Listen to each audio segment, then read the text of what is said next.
जो प्रस्ताव आला आहे त्या प्रस्तावावर मी माझे विचार व्यक्त करण्याकरता उभा आहे। अध्यक्ष महोदय, या प्रस्तावावर बोला बोला एका दुसरा अपवाद सोडला देतो तर ज्यानी म्हणून देतो या ठिकाणी आपले विचार एक मिनिट। हे बघा, आपण आज ही चर्चा जर संपू शकलो नाही तर उद्या आपण ही चर्चा कंटिन्यू करू। आपण उद्या ही चर्चा कंटिन्यू करू। बसा, आपण आता त्यांना बोलू दे। बोला। आणि म्हणून अध्यक्ष महोदय, एका दुसरा अपवाद वगळला आतापर्यंत ज्या ज्या वक्त्यांनी आपलं वक्तव्य केलं किंवा आपले विचार मांडले त्या विचारामध्ये या प्रस्तावाच्या माध्यमातून या महाराष्ट्रामध्ये कुठल्याही प्रकारे स्फोटक परिस्थिती निर्माण होऊ नये, कुठेही अशांतता निर्माण होऊ नये, किंबहुना वेगवेगळ्या समाजामध्ये जो दुरावा होऊ पाहतोय तो दुरावा न होता अधिक एकोप्यानं हा महाराष्ट्र या महाराष्ट्राच्या संस्कृतीप्रमाणे, संस्काराप्रमाणे आणि महाराष्ट्राच्या परंपरेप्रमाणे सगळे समाज एकमेकाचा आदर करून भविष्यामध्ये एकोप्यानं राहतील अशा पद्धतीचे प्रत्येकाने विचार मांडलेले आहेत। अध्यक्ष महोदय, खास करून वेगवेगळ्या समाजाचा उल्लेख करत असताना इथं धनगर समाजाला आरक्षण आहे, परंतु त्यांना एसटी मध्ये आरक्षण पाहिजे। जे कोणी दिलं होतं ते पूर्ण करावं अशी त्यांची मागणी आहे।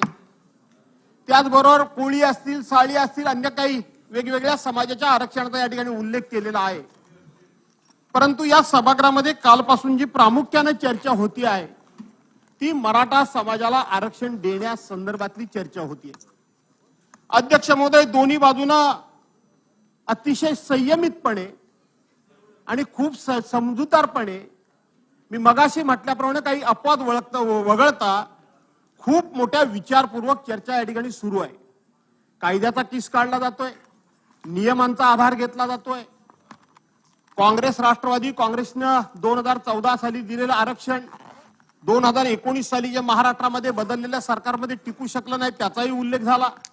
त्याच्यानंतर 2019 मध्ये जे महाराष्ट्रामध्ये सरकार होतं त्यांनी दिलेलं आरक्षण 2019 नंतर सुप्रीम कोर्टामध्ये टिकू शकलं नाही त्याचाही या ठिकाणी उल्लेख झाला। घटनेमध्ये झालेली दुरुस्ती 102 नंबर असेल, 105 नंबर असेल, नंतरची 103 नंबर असेल, या संदर्भातली सुद्धा चर्चा या ठिकाणी झाली।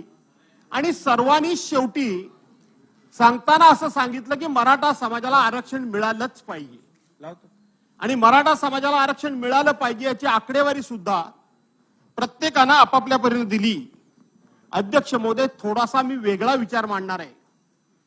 आपल्याला आठवत असेल, आपल्याला माहित आहे की आपल्या या हिंदुस्थानची पूर्वीची जी सामाजिक रचना झाली होती किंवा ज्याला मनुस्मृती म्हणतात त्या मनुस्मृतीमध्ये आपल्या समाजाचे 4 घटक केले गेले होते। एक घटक ब्राह्मण समाज, आणि हा ब्राह्मण समाज जन्माला येणाऱ्या मुलापासून तर तो आयुष्यातनं निघून गेल्यानंतर पुढे त्याच्या कार्यापासून सगळे जे काही विधी करायचे आहेत, काय करायचे आहेत त्याची आर्थिक व्यवस्था झाली होती। दुसरा समाज होता तो वैश्य समाज होता। वैश्य समाजाने व्यापार, दुसरा समाज होता तो वैश्य समाज होता, त्यानं व्यापार करायचा आणि व्यापार करून त्याने आपला व्यापार उद्यम चालवून त्याची सुद्धा आर्थिक उत्पन्नाचा स्रोत निर्माण झाला होता। आणि तिसरा जो घटक होता तो शूद्र होता। त्या शूद्राला अतिशय कमी दर्जाचं काम देऊन कळत न कळतपणे तो कष्टकारी म्हणून कष्टाच्या माध्यमातून सुद्धा त्याला काही ना काही उत्पन्नाची सोय केली होती। परंतु आपल्या समाज व्यवस्थेनं आणि आपल्या स्वतःच्या धर्मसंस्कृती आणि धर्म सांगण्याचा अधिकार हा फक्त आम्हालाच आहे, या लोकांनी त्या समाजाला सुद्धा प्रचंड छळलं आणि त्याच्यावर अनेक प्रकारचा अन्याय केला। आणि चौथा जो समाज राहिला तो क्षत्रिय समाज। या बाकीच्यांना कुठे ना कुठेतरी उत्पन्नाची सोय झाली होती, पण मग क्षत्रिय समाजाला उत्पन्नाचं साधन काय होतं? क्षेत्रीय समाजाला उत्पन्नाचं साधन काय होतं याचा विचार करण्याची गरज आहे। आज ही परिस्थिती का निर्माण झाली आहे? आशिष शेलार ज्या वेळेला आकडेवारी मांडत होते, कोण मंत्री आशिष शेलार जेव्हा आकडेवारी मांडत होते तेव्हा खऱ्या अर्थानं माझं मन गलबलून गेलं होतं. माझ्या आतड्याला पीळ पडला होता. माझ्या मित्रांनी फक्त शेवटचं थोडं जर राजकीय भाष्य जर आज टाळलं असतं तर मला वाटतं की सगळ्यांच्या भाषणामधलं सर्वोच्च भाषण आज आशिष शेलारांचं म्हणूनच मला वाटतं समोर आलं असतं असं मला वाटतं. आणि त्यावेळेला माझ्या पोटामध्ये अक्षरशः आतड्याला पीळ पडत होता. काय होतं मराठ्यांना काम दिलेलं अध्यक्ष महोदय? त्याला क्षत्रिय म्हणजे काय करायचं त्यानं? आज क्षत्रिय म्हणून त्यांनी दसऱ्याच्या नंतर त्या ठिकाणी सोनं लुटल्यानंतर, सोनं म्हणजे आपट्याची पानं, ते लुटल्यानंतर आपली शस्त्र बाहेर काढायची, शस्त्रांना धार काढायची आणि रयतेच्या रक्षणाकरता परकीयांचं नाही त्या काळामध्ये टोळी युद्ध असेल किंवा त्या त्या वेगळ्या वेगळ्या ठिकाणी समाजाचं आणि रयतेचं रक्षण करण्याकरता म्हणून त्या ठिकाणी तलवारी घेऊन मैदानात त्यांनी उतरायचं. आपण इतिहास चाळून बघा, पानिपतच्या युद्धापर्यंत अरे 15-15 वर्षाची, 16-16 वर्षाची, 12-12 वर्षाची पोरं त्यावेळेला कापली गेली. ती मराठ्यांची कापली गेली, मराठ्यांची कापली गेली. आपण छत्रपती शिवाजी महाराजांनी सगळे मावळे गोळा केले, त्यांनी रयत गोळा केली. पण बाकीच्या अज्ञात वेळा जर आपण बघितलं तर ते मराठ्यांनी लढाया लढायच्या आणि लढाया लढणं हेच त्याचं उत्पन्नाचं साधन होतं. दुसरं साधन काय होतं? उत्पन्नाचं साधन मराठ्यांचं हे होतं. आणि त्यांनी स्वतःच्या माना कापून घ्यायच्या आणि आम्ही रयतेचे रक्षण करते ही बिरुदावली मिरवायची. आणि मग 6 महिने 8 महिने लढाई झाल्यानंतर ते पावसाळी आपल्या घरी येत असेल आणि त्यावेळेला शेती जी काय आपली करत असेल, शेती झाली की पुन्हा दसऱ्याचा उत्सव झाला की पुन्हा लढाईवर जायचं, पुन्हा युद्धावर जायचं. स्वातंत्र्य मिळेपर्यंत नाही, या देशामध्ये इंग्रज येईपर्यंत किमान लढाई लढणं हे मराठ्यांचं उत्पन्नाचं तरी साधन होतं. पण इंग्रज ह्या देशामध्ये आले आणि इंग्रजांनी बघितलं आणि हेरलं. आणि इंग्रज खूप चाणाक्ष होते, आपल्या सर्वांना माहित आहे. त्यांनी बघितलं या मराठ्यांना जर आपण अशा पद्धतीनं सैन्य दलामध्ये जर प्रमुख म्हणून ठेवलं तर हे मराठे कधी जर उलटले तर आपल्याला सुद्धा कापून काढतील. आणि म्हणून इंग्रजांनी पहिल्यांदा इथं आल्याबरोबर डोकं चालवलं आणि मराठा ही जात लढवयच नाही, मराठा ही जात लढवयच नाही असं ठरवलं. आणि मराठ्यांना जास्तीत जास्त त्यावेळेला सैन्यातून बाजूला करण्याचं काम जर कुणी केलं असेल काढा इतिहास, तर तो इंग्रजांनी केला. आणि मग त्याच्यानंतर आपल्या देशाला स्वातंत्र्य मिळालं. स्वातंत्र्य मिळाल्यानंतर लढाई, हातातली तलवारी घेऊन लढायचा हा विषय संपलेलाच होता. कुठली लढाई, कुठलं उत्पन्नाचं साधन, कुठली जमीन?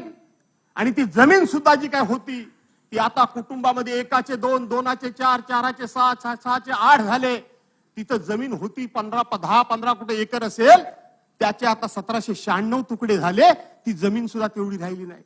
सिलिंग ऍक्ट आल्यानंतर जमिनीवर मर्यादा आल्या. किती एका कुटुंबाला किती जमीन राहावी हा मर्यादा आल्या.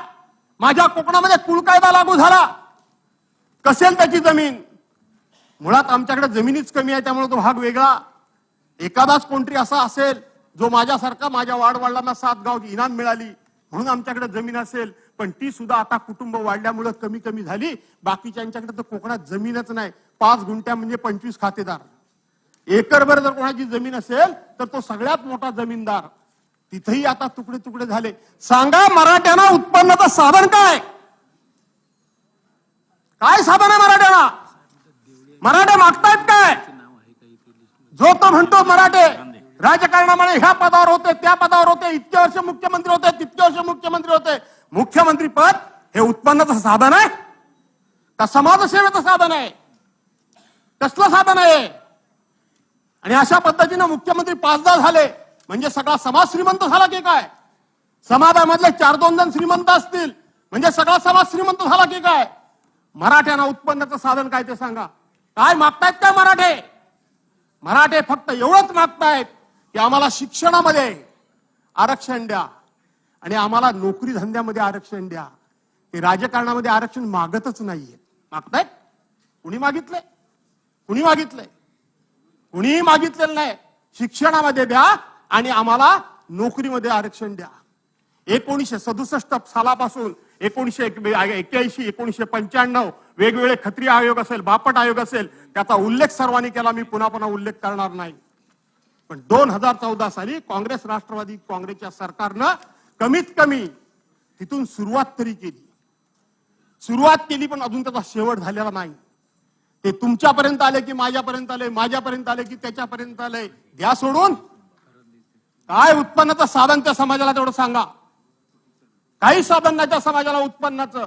आणि म्हणून अध्यक्ष महोदय, मी ठामपणे या ठिकाणी सांगतो की ज्या वेळेला राष्ट्रवादी काँग्रेसच्या सरकारमध्ये ज्या वेळेला 16% मराठा समाजाला आरक्षण आणि 5% मुस्लिम समाजाला आरक्षण दिलं होतं, त्याही वेळेला आमची भूमिका तीच होती की कोणाच्याही ताटातलं काढायचं नाही, अधिकचं त्यांना मिळवून द्यायचं, हीच आमची भूमिका होती. का महाराष्ट्रामध्ये हा डंका पिटवला जातोय की ओबीसीचं आरक्षण काढतायत, ओबीसीचं आरक्षण काढतायत? का खुलासे करावे लागतायत?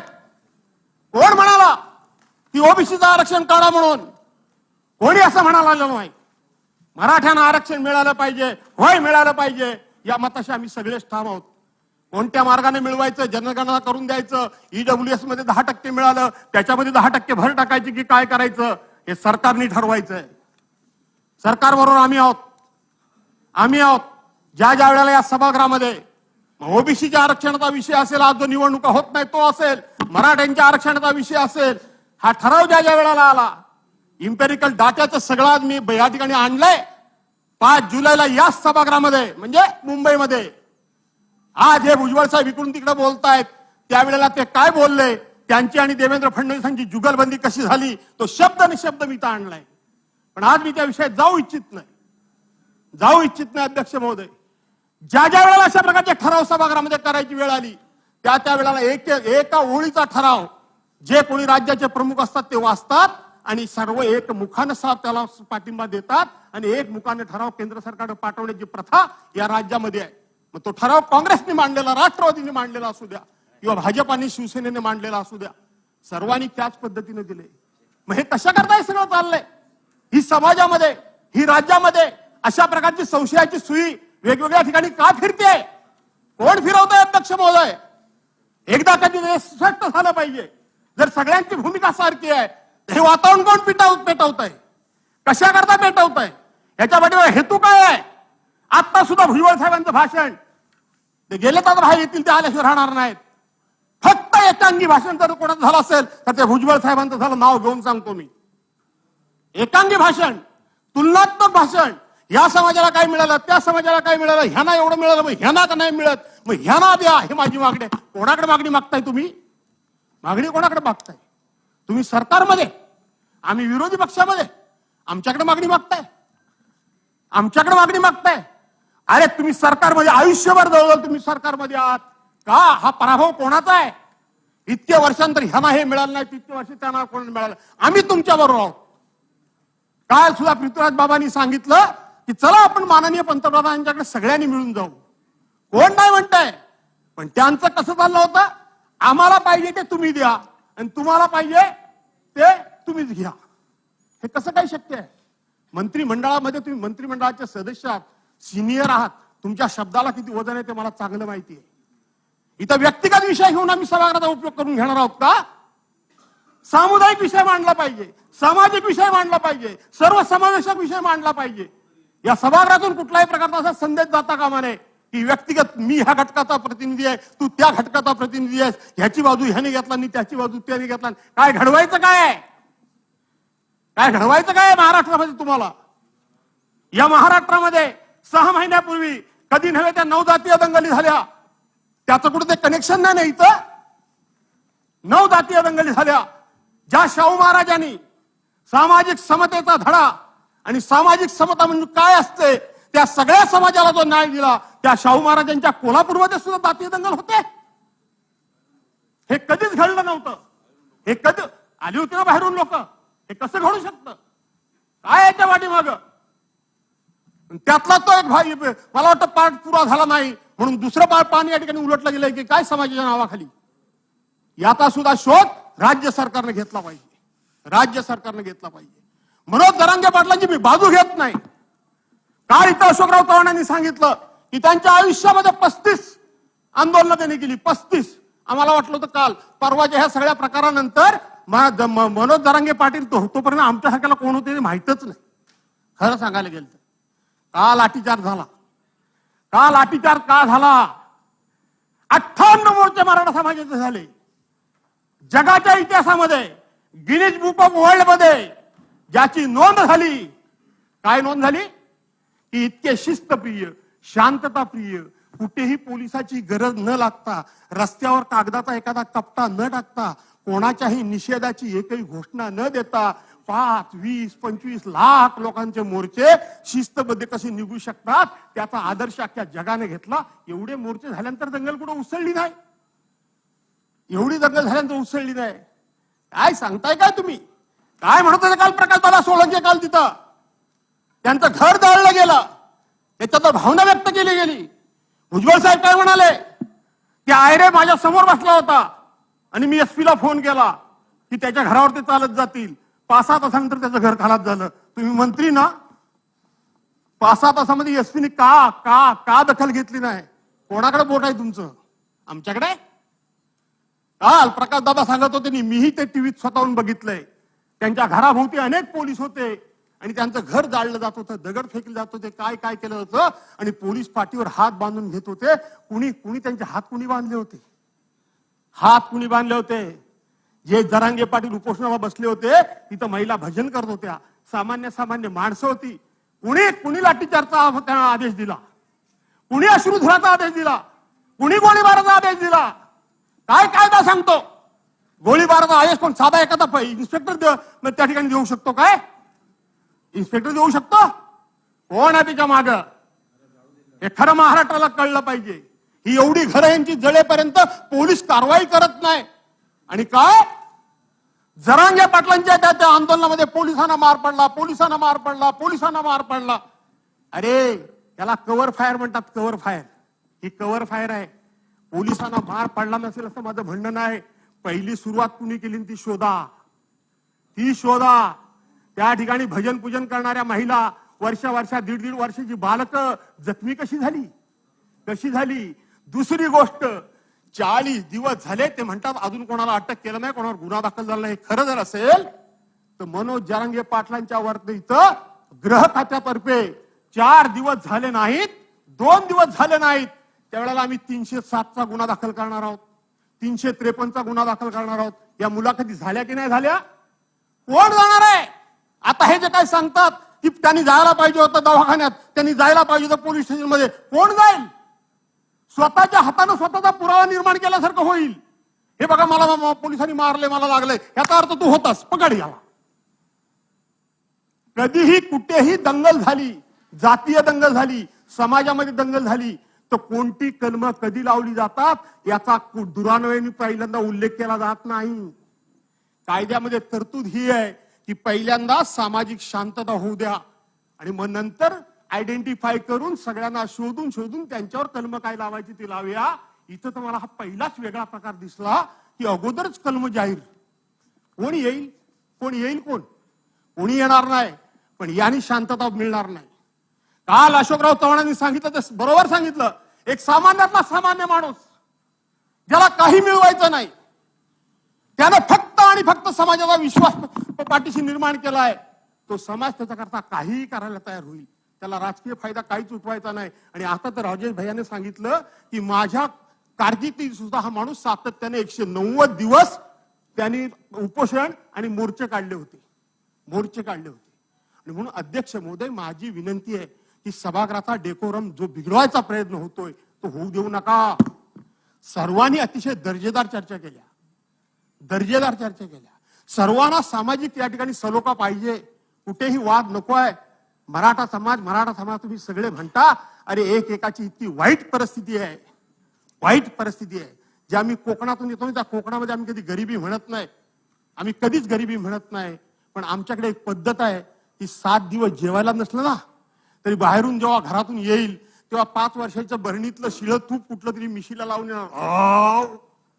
म्हणजे तेल पण नाही भाजीत टाकायला. रुबाब काय आमचा की आम्ही या ठिकाणी मिशीला पीळ भरून येतो, हे दाखवतो, पण घरात परिस्थिती काय असते ती प्रत्येकाला माहिती आहे.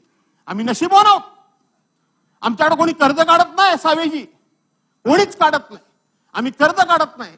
आमच्याकडे कुठलाही मुलीबाळींच्या लग्नामध्ये आम्हाला हुंडा द्यावा लागत नाही. आम्ही कोणाकडनं घेत नाही. आम्हाला द्यावा लागत नाही. तुमच्या मराठवाड्यात विदर्भात मी ऐकलंय, खरं असेल तर रागवू नका माझ्यावर. शिपाई जर नवरा जर एखाद्या मुलीला मिळाला तर त्याचा हुंड्याचा रेट ठरलेला आहे. क्लार्क मिळाला तर त्याचा हुंड्याचा रेट ठरलेला आहे. साहेब मिळाला तर त्याचा आणखीन हुंड्याचा रेट ठरलेला आहे. माझ्या कोकणामध्ये हे नाही. माझ्या कोकणामध्ये सर्वसाधारणपणे दोघे एकत्र बसतात. किती लाखात लग्न होईल? 5-7 लाख रुपये. चला अर्धे अर्धे दोघांनी करूया. ते दोघांनी करूया. दोघांची शक्यता नसली तर मी आता म्हटल्याप्रमाणे एखादा क्लार्क असेल, साहेब असेल, तर लगेच 4 लोक म्हणतात काय करायचे तुला मुलीकडचे पैसे? तू एवढा पगार घेतोस ना, सगळा खर्च तूच कर. आमच्याकडे मुलगी झाली तेवढाच आनंद, मुलगा झाला तेवढाच आनंद. मुलगी पण सारखी, सून पण सारखी. आम्ही नशिबवान आहोत. पण मी महाराष्ट्रातल्या आदरणीय पवार साहेबांनी मला राज्याचा अध्यक्ष केला होता. मी महाराष्ट्रातल्या कानाकोपऱ्यात फिरलोय. मी महाराष्ट्रातल्या वेगवेगळ्या भागाची परिस्थिती बघितली आहे. आजही मी महाराष्ट्रामध्ये शिवसेनेचा नेता म्हणून फिरतोय. मी लोकांचं प्रबोधन करायचा प्रयत्न करतोय. पण इतकी मराठा समाजाची परिस्थिती वाईट आहे की सांगता येत नाही आणि सहनी होत नाही. ही परिस्थिती आहे. ही परिस्थिती आहे. आणि म्हणून अध्यक्ष महोदय, मी फार भाषणाची लांबड लावत नाही. नका वाजवू बेल. माझ्याकडनं पहिलाच मी आणि बरोबर मी उभा राहिलो कितीला ते बघा. आपण पहिले इकडचे पहिलेच, पण अजून बरेच आहेत. फार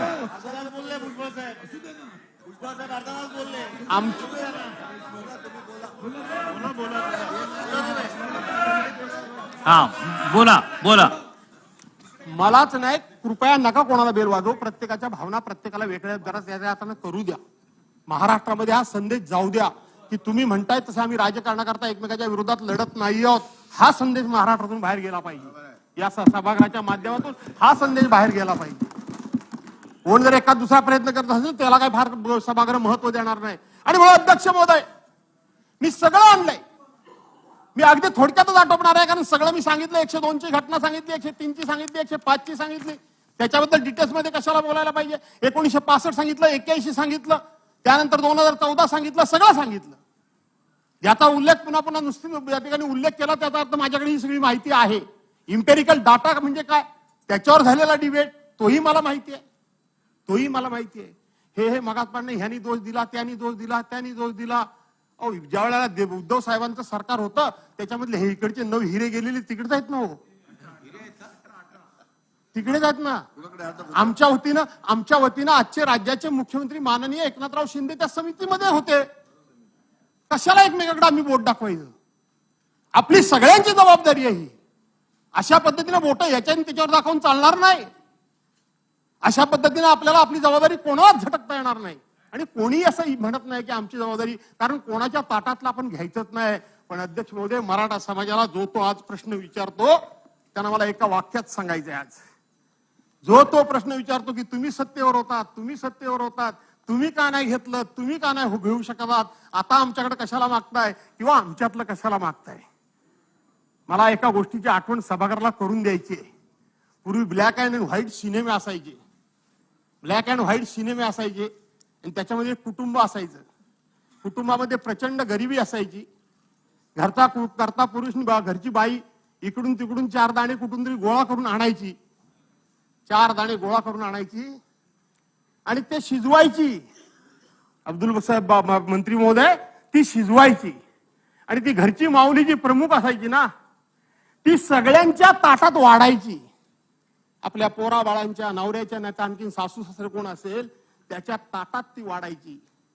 संपूर्ण पातेलं रिकामं व्हायचं आणि त्यांना ती बाहेर पाठवायची.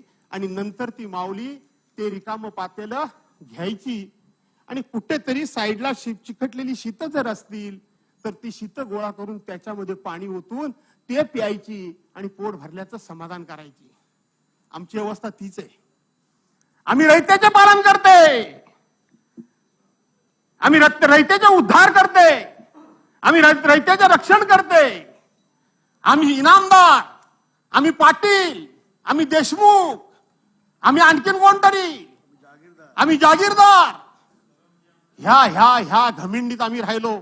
आणि बघता बघता आमच्याच पुढच्या पिढीचा भविष्य काळ आम्ही आमच्या हाताने अंधारात कधी लोटला हे आम्हालाच कळलं नाही. आज त्या घरातल्या माऊलीसारखी आमची परिस्थिती आहे. 2 शीत आमच्या ताटात कोण टाकतोय काय याची आम्हाला त्याच्याकडे वाट बघावी लागते. कारण एका ज्या काळामध्ये आम्ही आमच्या हाताने भरभरून सर्वांना दिलं, आज आम्हाला कोणीतरी द्या ही म्हणण्याची वेळ आली आहे. मराठा समाजाचे हाल तुम्ही एवढे कमी समजू नका.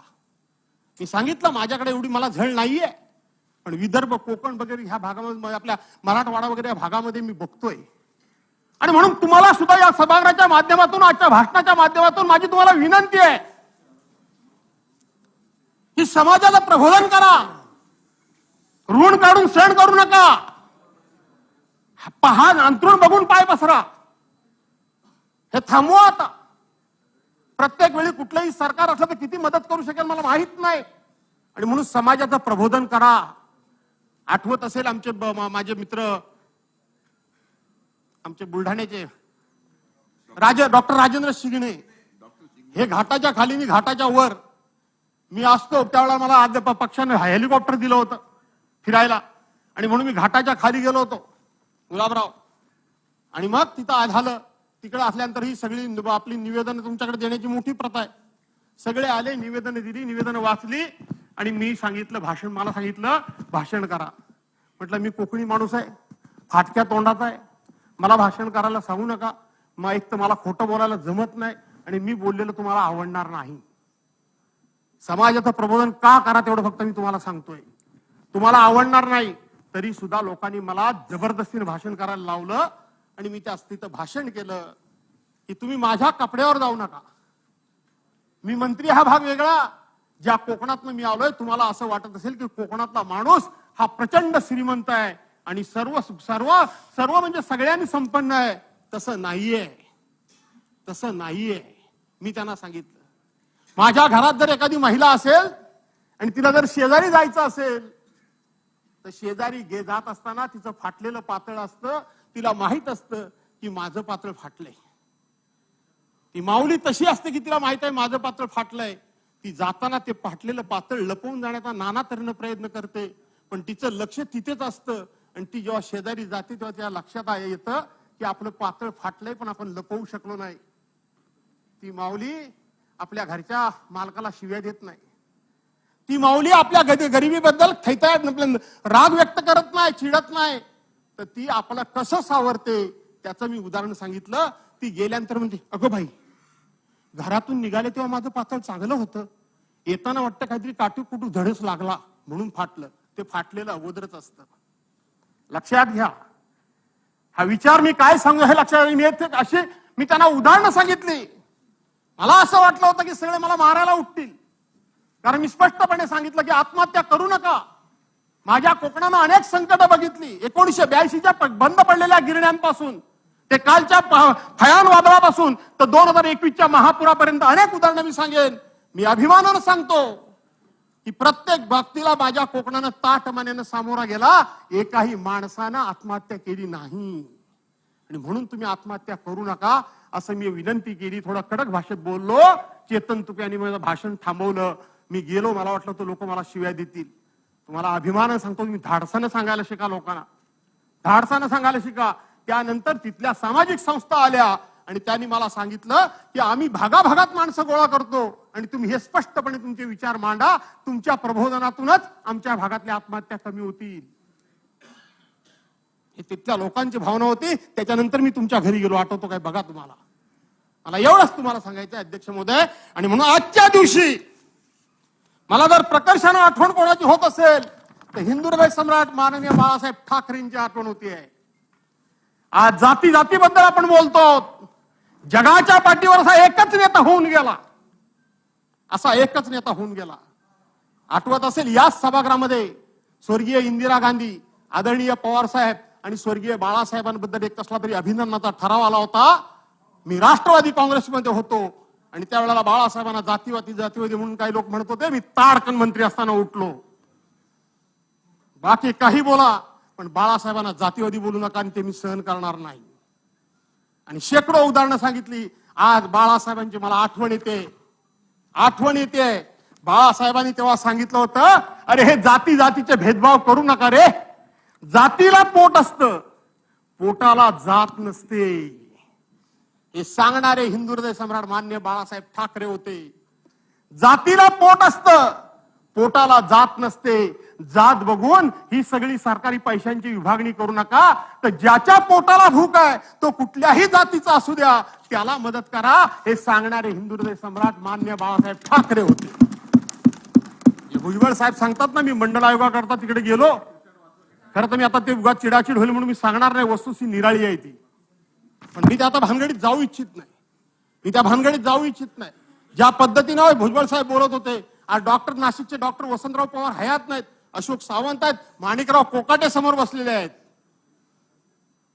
सांगायला गेलं तर सामाजिक द्वेष प्रत्येक कुठे कुठे भरलेला आहे, हे सगळं मला माहिती आहे.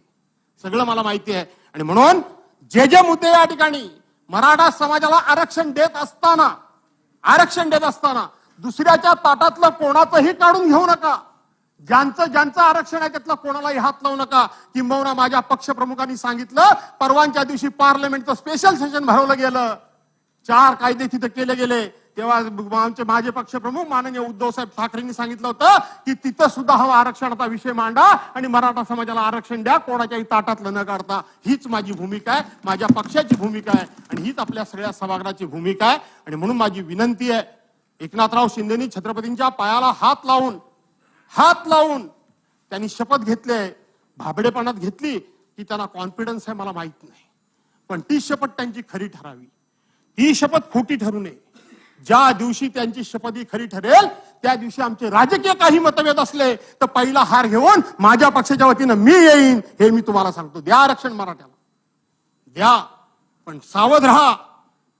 तुम्हाला कोण क्रेडिटचा आहे तर काहीतरी भाग येतोय असं मला वाटतंय. ह्याचं क्रेडिट कोणाला कुठलं जाईल त्यापासून सावध राहा. नुसतेच फक्त असे उंडरून जाऊ नका अशी विनंती करतो. आणि इथं जो 293चा प्रस्ताव आला, मराठा समाजाला आरक्षण असेल, धनगर समाजाला असेल किंवा अन्य कोणकोणत्या समाजाला असेल, त्यांना आरक्षण देण्याकरता पाठिंबा जाहीर करतो. आणि मराठा समाजाला जरूर आरक्षण द्या आणि ते मिळावं आणि ते मिळेल अशी आई जगदंबेच्या चरणी प्रार्थना करून एक थांबतो. जय हिंद, जय महाराष्ट्र. सन्माननीय बच्चू कडू साहेब.